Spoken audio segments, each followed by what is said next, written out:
Just before Officer Darren Wilson testified to the grand jury investigating his killing of Michael Brown, the assistant district attorney handling the case said this to the grand jurors.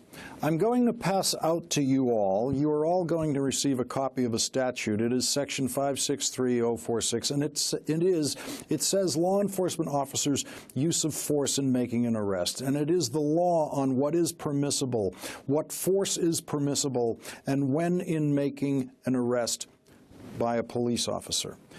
The assistant district attorney, Kathy Alizadeh, then handed the grand jury a copy of a 1979 Missouri law that was ruled unconstitutional by the United States Supreme Court in 1985. She was handing them something that had not been law in Missouri during her entire legal career.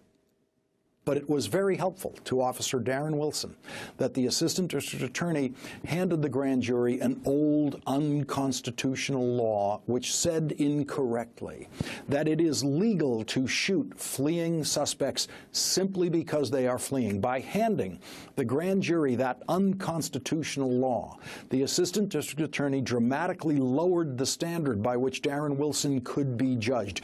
She was telling the grand jury with that document that Darren Wilson had the right, the legal right, to shoot and kill Michael Brown as soon as Michael Brown started running away from him. She was telling the grand jury that Darren Wilson didn't have to feel his life threatened at all by Michael Brown. She was taking the hurdle that Darren Wilson had to get over in his testimony and flattening it. She was making it impossible for Darren Wilson to fail in front of this grand jury. She was doing all of that by handing the grand jury a so-called law that has never been the law of Missouri during her entire legal career. The portion of the Missouri law that was ruled unconstitutional says that a police officer is justified in the use of such physical force as he or she reasonably believes is immediately necessary to effect the arrest or prevent the escape from custody. That was ruled unconstitutional by the United States Supreme Court in 1985. It was legal to shoot and kill fleeing suspects in most states until the Supreme Court made it illegal in 1985, and everyone in law enforcement knows that, everyone except the two assistant district attorneys who were presenting the evidence to the grand jury in one of the most important cases of police use of deadly force in this country since 1985. There is nothing more helpful the assistant district attorney could have done for Officer Darren Wilson right before his testimony than show that incorrect, outdated, unconstitutional law to the grand jury. The grand jury then listened to Officer Wilson's testimony with the belief that anything he did to Michael Brown would be fully justified legally simply because Michael Brown at some point ran away from Officer Wilson. There was a time when that's all you had to do in America to be legally shot and killed by a police officer, just run away from the officer. In those days, American police were summarily executing people in the streets for suspicion of crimes that, if they were convicted for, they would not have gotten the death penalty, and in many cases not even gone to jail.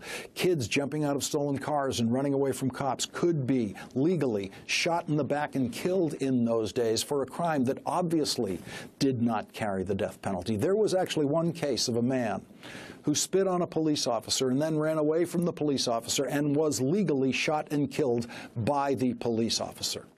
Spitting on a police officer was a crime in that state, but it did not carry the death penalty unless you ran away from the officer.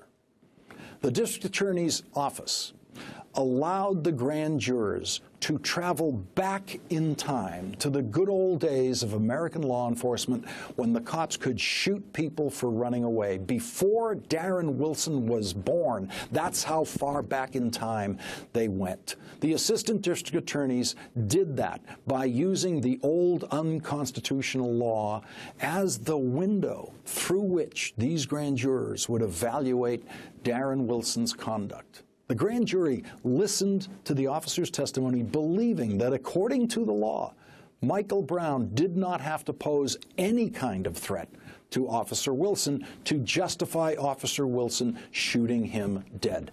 Weeks after Officer Wilson testified, several weeks after that, just as the grand jury was about to consider what charges they might vote for, the Assistant District Attorney, Kathy Elizalde, knew that she had better amend the record of these proceedings by introducing to the grand jury the real law, the accurate law on police use of deadly force in Missouri. And so she told the grand jury, previously, in the very beginning of this process, I printed out a statute for you that was the statute in Missouri for the use of force to effect an arrest.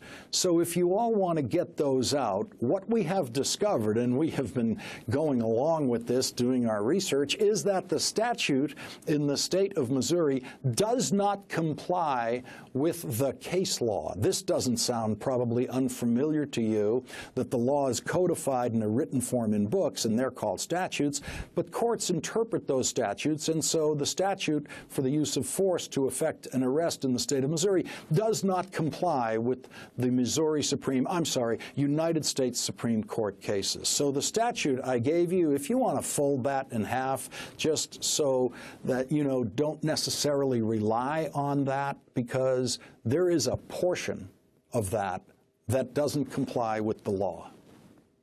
She then handed out to the grand jury a new document explaining the law on police officers' use of force, and then said, that does correctly state what the law is on when an officer can use force and when he can use deadly force in effecting an arrest, okay?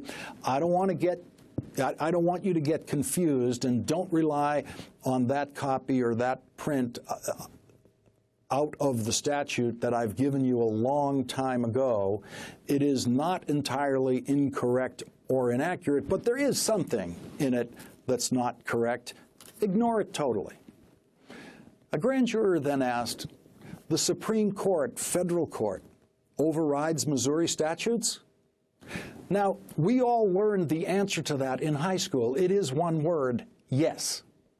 That is why we no longer have segregated schools in this country. The Supreme Court said it was unconstitutional and illegal to have segregated schools, and that is the only reason states like Mississippi and Alabama and Arkansas and, yes, Missouri no longer have segregated schools. But the Assistant District Attorney, when asked the simplest question she could possibly be asked by a grand juror, does the Supreme Court override Missouri statutes, couldn't bring herself to say a simple, truthful yes. Instead, she actually said, quote, just don't worry about that. Her full reply, word for word, was, as far as you need to know, just don't worry about that. The other Assistant District Attorney in the room added, we don't want to get into a law class. America already had a law class on this when Alabama Governor George Wallace stood in the doorway to prevent the first black students from attending class at the University of Alabama because the United States Supreme Court had ruled states' segregation laws to be unconstitutional. The federal government crushed the little, powerless, angry governor of Alabama when he needed to be crushed in that doorway by the righteous power of the United States Supreme Court and the federal government. It doesn't take a law class to explain to a grand juror that, yes, the United States Supreme Court does indeed override Missouri statutes. It takes one word. Yes.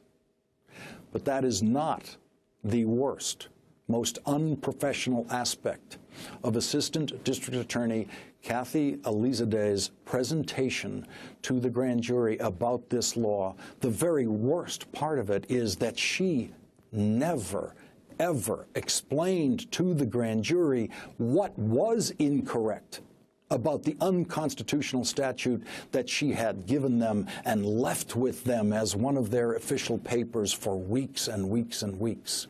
You will not find another legal proceeding in which jurors and grand jurors are simply handed a law and then weeks later handed a correction to that law, and then the grand jurors are simply left to figure out the difference in the laws by themselves. That is actually something you would do in a law class. Figure it out by yourself.